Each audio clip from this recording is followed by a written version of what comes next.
Am I the a-hole for refusing to donate my kidney to my estranged sister, even though I'm the only match, after she kept my biological daughter from me for years? Here's a backstory. I, 29 female, was a reckless teenager, got pregnant at 17, and was terrified. My parents were conservative, and my sister Alice, then 27, convinced me to let her and her infertile husband adopt my baby to keep it within the family. She made me promise not to tell anyone the child was biologically mine and to always act as the aunt. However, things spiraled out of control. They moved away when my daughter Emily was just 2, and I was only allowed minimal contact. They changed her last name, and I found out they told Emily that her biological mom had died in a tragic accident. I confronted Alice, and she said it was for the best and cut contact completely. Fast forward to last year, Emily, now 12, discovered the truth. She reached out to me, angry and confused. I tried explaining, but she's resentful towards both me and Alice. Now, Alice has severe kidney issues and needs a transplant. I'm the only match in the family. She has apologized for everything and begged me to reconsider, stating it's just not for her, but so Emily doesn't lose a mother. I'm torn.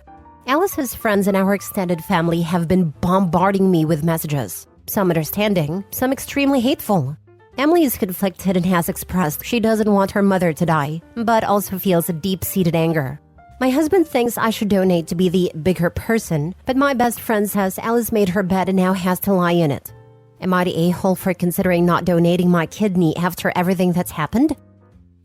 Now for the top comments. Don't forget, you saying yes doesn't mean that you will be whipped into surgery tomorrow. There is an extended period of testing and counseling, which needs to be undertaken before you would get anywhere near that stage. To get the family and friends off your back, say you will consider it, but tell the medical teams that you're being guilt-tripped by the family and you don't want to do it. And they will tell the family that you aren't suitable to be a donor for other reasons. You won't be the first bullied and unwilling potential familial donor they will have seen, and you won't be the last. And depending on your age, don't forget that this is a major life-changing surgery with a lengthy recovering period. If you can't work, who is going to cover your living expenses? If there is a history of kidney disease in the close family, what would happen if you developed it later on? It's better to think of yourself first here, especially as your sister has been so awful to you for so long. Yes, do this. My understanding is you can get tested for a match. They check privately if you're being pressured. If you say yes, they'll announce you aren't a match. Double check that's how it works, but do it that way. Former dialysis nurse here. Dialysis exists for this reason. She won't be leaving Emily without a mother, so you aren't sentencing her to death if you don't donate. Please don't donate. I've had a few patients end up on dialysis years after donating one of their kidneys, and it destroyed them and their relationship with the one with their kidney. Please don't donate to be the bigger person. It is a huge surgery with possible complications. Please don't put your life at risk. I wish someone would have told me how hard it would be on my body. I regret my donation every day. Not the a-hole. Do not donate your kidney to her. You may need it for yourself one day. She didn't want you in your life before she got sick and did you wrong. She'll probably cut contact with you again and say it's for the best after you donate it to her. Please don't donate the kidney. Not the a-hole. Do not donate by all means. Between a venomous snake and her sister, I trust a snake. Next story. Am I the a-hole for donating my deceased daughter's college fund to a charity instead of giving it to my estranged son? I, 48 male, lost my daughter, 21 female last year to a rare medical condition. She was in college, and we had saved up a substantial amount for studies. The fund is around $120,000 left. My wife passed away 5 years ago, so it's just been the two of us for a while. My son, 24 male, and I have had a strained relationship for the past 6 years. He got into drugs, joined a problematic crowd, and committed several felonies. When he turned 18, after multiple attempts to help him, I had to kick him out of the house. It was the hardest decision I've ever made. Recently, he's cleaned up his act, or so he says. He's been off drugs for a year, has a job, and wants to go to college. He reached out to me, asking if he could use his sister's college fund. However, my daughter in her last days expressed a desire for the money to go to a specific charity that supports research into her condition. It was her wish, and I decided to honor it and donated the entire fund to that charity 2 weeks ago. When I informed my son of this decision, he was livid. He claims that I've chosen a dead daughter over him, and that I never cared about him at all. My relatives are divided. Some say I did the right thing honoring my daughter's last wish, while others believe I should have given my son a second chance. I'm tormented. Am I the a-hole? Either choice could be easily defended in theory, but your son's reaction suggests he needs to mature a bit more before you give him large sums of money. If you have the cash to spare, offer to fund community college once he's calmed down. That boy definitely sounds like someone who should try out a community college first to see if he can handle it before large sums of money are spent. To be honest, I wouldn't give him the cash, but I'd pay the bill statements from the college he's going to. Do not give him cash at all. This is how I feel. There's so much we don't know about the entire situation. If the son really is trying to make changes, having college paid could be the saving grace that helps him turn his life around. I agree with only paying it straight to the university, and maybe having the son complete a semester on his own to show that he's taking classes seriously and can do well. What happened to the college fund you set up for your son? Like others have stated, probably went to helping him with his many felony charges. Lawyers aren't cheap. Not necessarily if he kicked the son out at 18. If the son did enough before 18 to deserve getting kicked out at 18, he likely burned through anything that would have gone into a college fund. I have a family member who had a lot of drug issues before he turned 18, and his grandfather and his mother spent a lot on his defense. Also called in a lot of personal favors to keep him out of jail. Lawyers don't reduce their rates simply because the defendant is under 18. Yep, I have a cousin who was the favorite grandchild.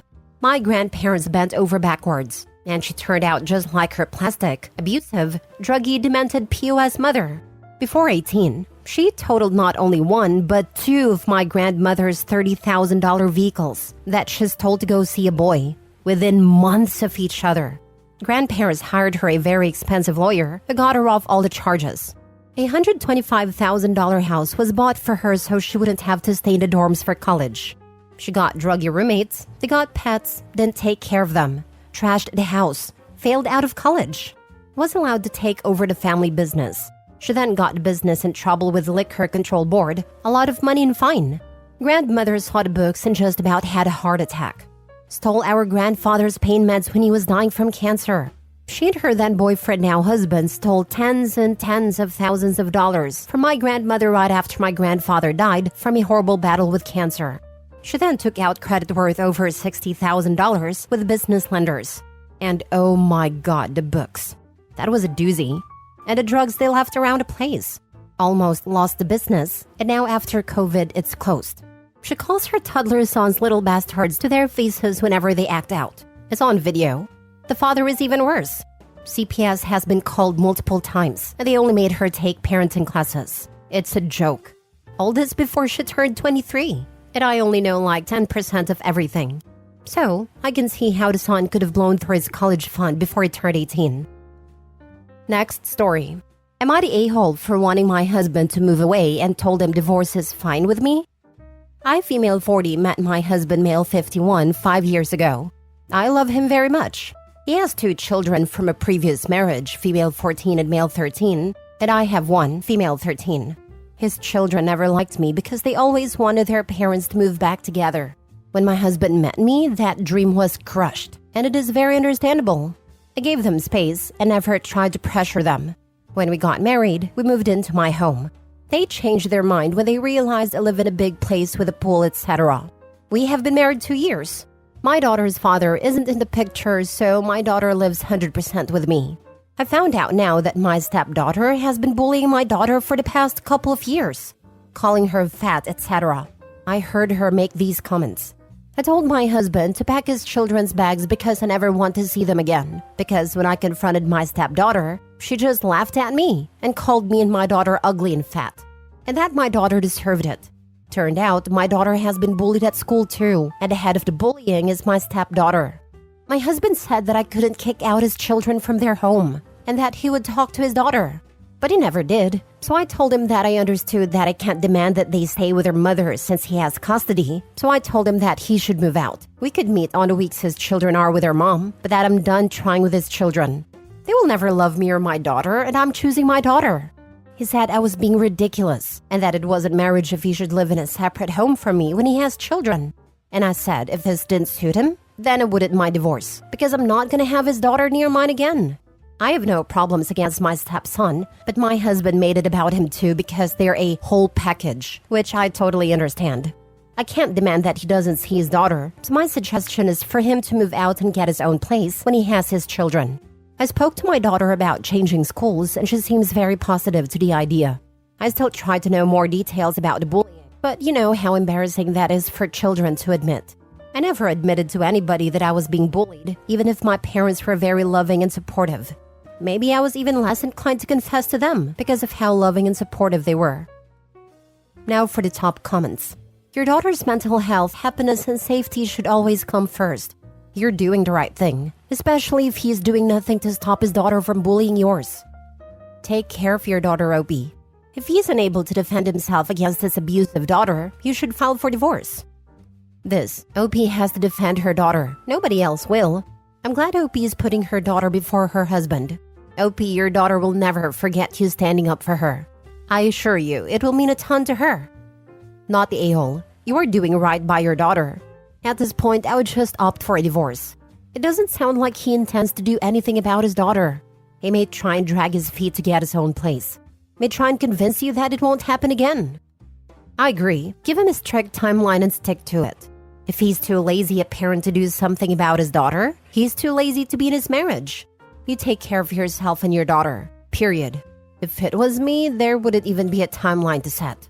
If he wants to see his daughter, I'd understand. But it wouldn't be in my home or on my property.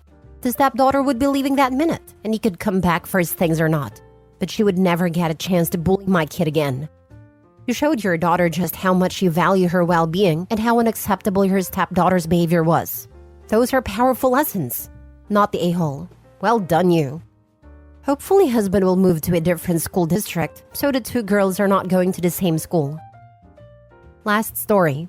Am I the a-hole for telling my wife her brother will never live with us? My 39 male and my wife, 37 female, have been married for 13 years. The entire time I have known her, her older brother Tom, 39 male, has never held a job or lived anywhere but with her parents. As far as I have been told, he has had a couple part-time jobs that didn't last long and lived for a few months in dorms when he tried college for one semester. My wife and I were visiting her grandmother in another state along with her mother, and a conversation of what happens to Tom when the parents are no longer able to support him came up. I mentioned he needs to be pushed to get a job and become independent long before they can no longer do it for him. And my wife's grandmother said she thought the idea was that Tom would just end up moving in with us when the time came. I looked at my wife, who didn't react at all to that news, as if she already knew that was the plan. But before anyone could say anything else, I said that is never going to happen. My wife told them we haven't really discussed it and the topic was changed. Later on, she said my response was uncalled for, and to flat out refuse makes me an a-hole. Am I? Or is my not wanting to support my 39-year-old bum of a brother-in-law valid? Not the a-hole. So she 100% is going to just let him move in and play the he's family card. I would start setting it up so you can leave when this happens. I was going to suggest that OP have the conversation now and say, if you plan to have your brother move in with us, we should get a divorce now rather than later. But OP's wife could lie and bide her time. So he should still have that conversation and also get his act together. My fiancé has a younger brother that cannot get his act together. Gets fired within a year of every job he gets if he doesn't rage quit. Has an outrageous car payment on a piece of crap that he doesn't maintain. Is constantly asking her for money which she doesn't give him. Blames everyone and everything else for his misfortunes. And is 1 or 2 speeding tickets away from either getting arrested or becoming uninsurable. I told her that when her parents aren't around anymore, we will absolutely not be filling in for them as a support system. Thankfully, she agreed and is just as annoyed with him as I am. They're family, so she's still cordial with him. But anytime he starts complaining about his latest issue, I throw out a few jabs if only to make him aware that not everyone is going to spare his feelings, especially when most of the time he is the architect of his own misery. We bought a house last year, and the first week we were in it, he was already asking if he could rent a room from us. Thankfully, we don't have the room to rent to him, but I still made sure he knew that even if we did, there was no way in hell I'd let him live in my house. Your fiancé's brother sounds like my sister-in-law. My wife and I were so happy when she moved 3 hours away and found a weirdo to marry. We were certain she would eventually need a place to live when she ran out of dead-end jobs. Yeah, I'm with you on this. I would never support any grown adult who doesn't work simply because he's lazy. If your wife feels the need to support him, then she needs to accept that he will never live with you and you will pay nothing to help him. She needs to understand now that she will be on her own for this. If she does want to support him, then I can see this ending in divorce. I know it would be for me. Opie needs to have an emotional conversation with his wife, explaining that their marriage is between the two of them, and that a third person wouldn't be healthy. It is important to be unemotional. Even if wife agrees, Opie needs to repeat annually. I think that ship has sailed, wrecked, and sank to the bottom of the ocean. At best, she'll just tell him whatever he wants to hear, then bide her time until brother has to move in, and it's a gotcha. I don't trust her and her family who have decided this behind his back, probably since they got engaged over 13 years ago. They have no other plan. For them, it's been settled all these years. So they'll be coaching her to bring him to heel via gaslighting and manipulation. Not the a-hole. Still worth a conversation if only to eliminate the "we've never really talked about it" dodge. Get this thing fully on record. And ambiguously and equivocally, if it's here, I'm not. Make your choices accordingly.